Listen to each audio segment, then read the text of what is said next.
This means that the SDF was saying, okay, we'll do this in exchange for like anti-air stuff and some training. We'll help you attack the Russians, but you can't do it in Kurdish areas. This leaked document is one of many leaked documents that was leaked by Jax Textera, a 21-year-old airman who was recently arrested for leaking hundreds of classified material on the war in Ukraine, Ukrainian defenses, Ukrainian air defense, aid shipments to Ukraine, training operations with Ukraine, informations on American deployments in the Indo-Pacific, our relationship with China, our operations in the Middle East, like tons and tons and tons of classified material. He's been arrested. The reason he leaked this classified material was not for ideological reasons. Like, he had some beliefs about like Waco and Ruby Ridge and like general anti-government, like rah beliefs, but it wasn't like he was pro-Russia. He wasn't like pro-Ukraine. It seemed that he was leaking this information, according to those interviewed around him, purely to impress people on Discord. And as less people were reacting to his long drawn up typed versions of these documents, he got lazier and lazier, to the point that he was taking pictures of these documents with his phone as he was getting frustrated that nobody on his Discord server cared. And he started posting just a straight up, just unedited, unaltered, classified documents with like with his phone camera on Discord, and that would eventually be his undoing. That would lead to him getting arrested. But more and more of these documents have been shifted through by news media outlets, and they have gotten to the topic of Syria. But getting to the topic of Syria, when I saw this map in Syria originally, I was like, oh, okay, so it's a story on, you know, our relationship with the SDF, the United States. It's a story on our anti-ISIS operations. It's maybe a story about Operation Inherent Resolve. Or maybe it's even going back to Timber Sycamore and the arming of rebel groups. No, that's not what this document is at all. In fact, this document proposes a radical plan that Ukraine was considering up till December 29th, when Zelensky then seemed to throw out the idea. Maybe not permanently, maybe he'll readapt it again, but now that it has been leaked to the public, I assume the odds of him adopting this plan have also gone down a little bit more. But it was proposing that Ukraine engage in a campaign of drone strikes and UAV attacks across Syria against Wagner bases and Russian military strongholds and oil and Wagner protected oil rigs, in order to fight an asymmetrical war against the Russians that could force them to then have to deploy more troops to Syria, taking troops away from the war in Ukraine. Doing this all through the SDF, the Syrian Democratic Forces, otherwise known as the Kurds in Syria, that the United States have worked with a lot in Syria. This is a crazy plan. This is like a really far out there plan. The reason why they started to consider this is because earlier in the war, when the Russian plans to invade Ukraine started to go off the rails, they started grabbing troops from all around the world to send them to Ukraine to get grounded up. And one of the places they started pulling from was Syria. And so that is when the Ukrainians started to consider, you know, it'd be good if we could make it so they pulled troops from the front line here and starting dragging it off into other conflicts in Syria primarily. And they wanted to provoke them to do that. Let's read a little bit of the article. If you want, you can also go through the document itself, but the article covers all of the important parts of this document. Ukraine's military intelligence agency developed plans to conduct covert attacks on Russian forces in Syria using secret Kurdish help, according to a leaked top-secret U.S. intelligence document. The introduction of a new battlefield, thousands of miles from the war in Ukraine, appeared designed to impose costs and casualties on Russia and its Wagner paramilitary group, which is active in Syria, and possibly force Moscow to redeploy resources from Ukraine. Ukrainian President Volodymyr Zelensky directed a halt to the planning in December, but the leaked document, based on intelligence gathered as of January 23rd, lays out in detail how the planning progressed and how such a campaign could proceed if Ukraine revived it. The document, which in places bear the markings HCPS, indicating that certain information is derived from human resources, details how officers of the main Directorate of Intelligence, this is like military intelligence, the Ukraine Defense Military Intelligence Service, could plan deniable attacks that would avoid implicating the Ukrainian government itself. That's another interesting part of this. These attacks would not be like, hello, we are Ukrainian, we claim this attack. They would want to not be named. They would want to do these attacks from either, SDF held territory or territory of the FSA, the TFSA, which is the Free Syrian Army, and the Turkish-backed Free Syrian Army. And by doing these attacks from there, they could have plausible deniability, and they could use front organizations. They could maybe point towards organizations that are already defunct or other organizations that are on the ground. And they could be like, they did it. They were the ones who did this attack. And so they're removing the accountability from themselves, moving it to groups in the region, which then Russia might then feel obliged to have to move into the region more and deal with that threat, pulling away from the war in Ukraine. The Washington Post obtained the document. Well, we already know about this, Jack Textera.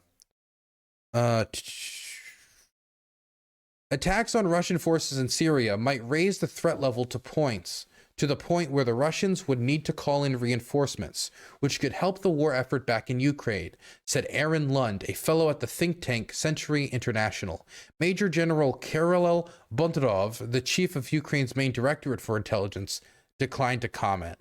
During planning in December, the document states, Ukrainian military intelligence officers favored striking Russian forces using unmanned aerial vehicles and starting small, or possibly limiting their strikes only the forces of the Wagner mercenary group. Ukrainian officers considered training operatives of the Syrian Democratic Forces, SDF, the military force of the Syrian Kurdish-controlled autonomous northeast, to strike Russian targets and conduct unspecified direct action activities along with UAV, unmanned aerial vehicle attacks.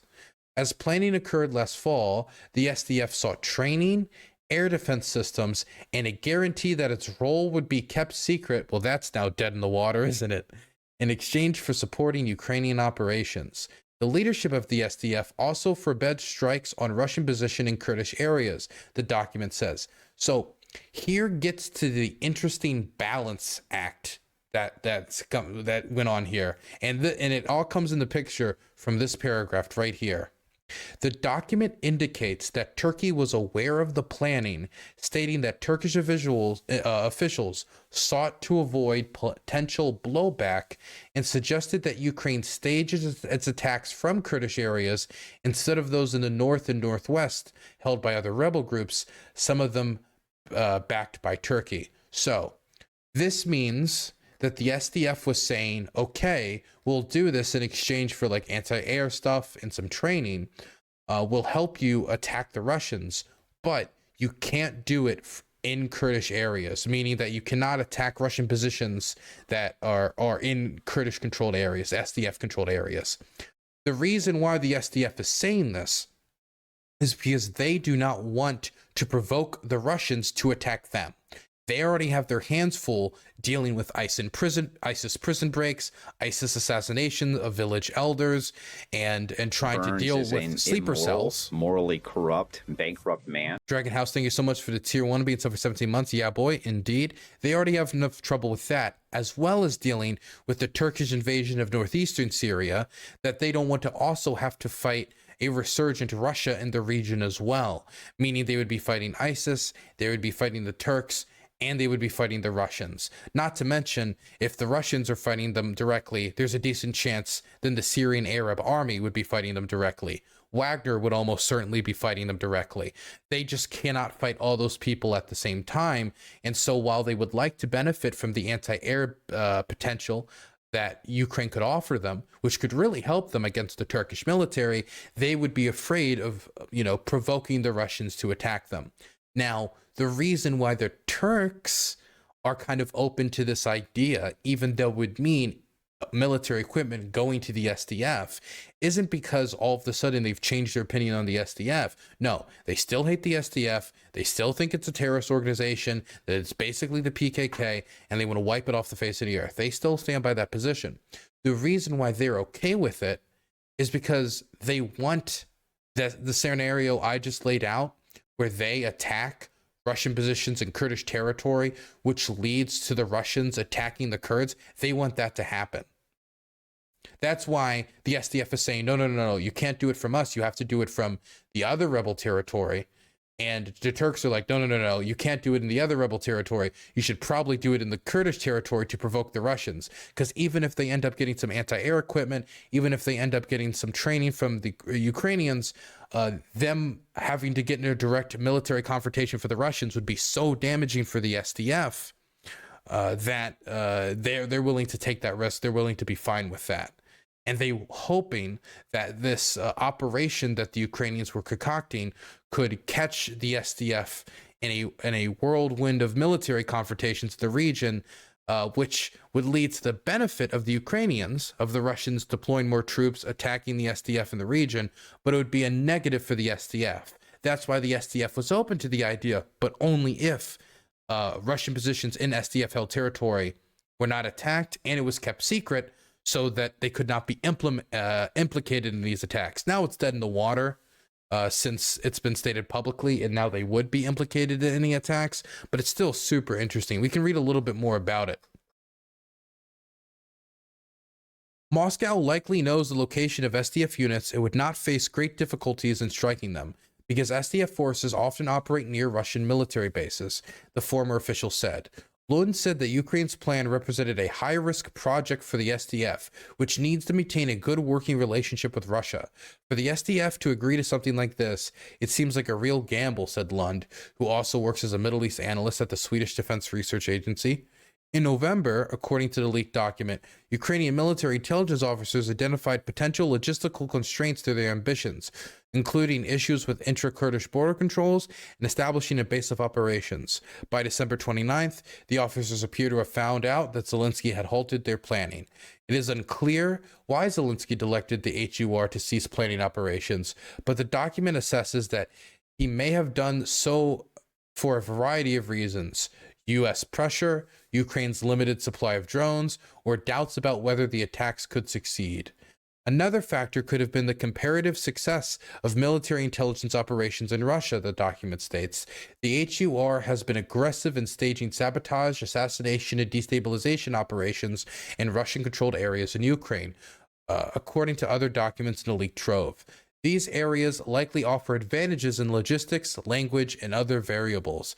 Kiev is unlikely to revive the plans or impose significant costs on Russia and Syria without support from the United States and Turkey, the document says. If Ukraine did proceed, attacks could incur a Russian response targeting U.S. interests in the region if support for an operation is attributed to the United States. The document goes into detail about what a campaign of a notional covert Ukrainian attacks might look like, ranking them by the likelihood that they would cause Russia to escalate in response. So this goes into detail. It talks about how there could be possibly like boat, drone, UAV attacks on a naval base. There could be attacks on large Russian like air bases, which are the more high risk attacks that while it could garner more benefit for the Ukrainians and it would do more damage to the Russians in the long term, could also garner a more violent response for them in the region. Whereas attacks on, say, oil refineries or specific attacks on, say, Wagner soldiers, Wagner military bases is the more low risk because, once again, Wagner is just completely disposable to the Russian military. It allows them to act as separate from the Russian military, but Wagner is the person who does the dirty work in the organization. Wagner does the dirty work for the Russian Empire. And so if they get bumped up a little bit, they get roughed up. It is what it is. It's just, you got to break a few eggs to make an omelet. So my conclusion about all these documents is that the Ukrainians are trying to think of more and more ways to fight an asymmetrical war against the Russians. They understand that even if they have exceeded expectations in the Battle of Kiev, in the Battle of Kharkiv, in the battle for Kherson, And now they've exceeded expectations in the Battle of Bakhmut. Even if they've exceeded expectations, the Russian military is still larger than the Ukrainian military. They have much more capability when it comes to sea power. They have much more capability when it comes to air power. They also have a larger population pool to pull from. They still have massive issues with corruption. A lot of their soldiers are not well trained. Their logistics are screwed. Their morale is in the bucket. But there's still a lot of advantages that Russia has over Ukraine. And so Ukraine has to know how to fight an asymmetrical war, just in the same way Russia has tried to fight an asymmetrical war against the United States in a lot of ways. They have to fight an asymmetrical war because if they were to just go out in the open and just have a giant slugging match with the Russians, they couldn't win it. That's why they're fighting the fight that they're doing in Bakhmut right now. When they flee buildings that are being captured, they're laying explosives, fleeing. The Russians take the building, they explode it, destroying the building and all the Russians in it. That's the type of fighting Ukraine has to engage in if they have any hope of winning this war. They have to play smart, and part of playing smart is trying to find unique vulnerabilities that the opponent might have. I've talked about in the past that how the Russians have stretched themselves thin through this war. That if they were to have another security crisis right now, say an Azerbaijani proper invasion, like a full-blown invasion of Armenia, it would be difficult for Russia to constitute enough forces to respond, since they have so much military forces tied up in Ukraine. It's part of the reason why there wasn't a large response or really much chest beating whatsoever to Finnish membership of NATO, even though one of the reasons Russia gave for this whole war in the first place was the expansion of NATO, and NATO just more than doubled its border with Russia. It's because they can't respond. They don't have the ability to respond. Let's say there's a full-blown revolution in Kazakhstan. How is Russia going to respond to that? And so it seems that Ukraine wanted to exploit this vulnerability of the fact that the Russians have stretched themselves thin to in order to cause security crises in other locations around the globe for the Russians. So they stretched themselves thin, trying to keep their empire of influence around the globe, meaning they would have to pay less and less attention and troops to what's going on in Ukraine. Even if it's just 10,000 or 20,000 troops, that can end up having an impact. That can end up having a real impact on the ground for the Ukrainians. They're trying to fight smarter, not harder, but this plan's also probably defunct.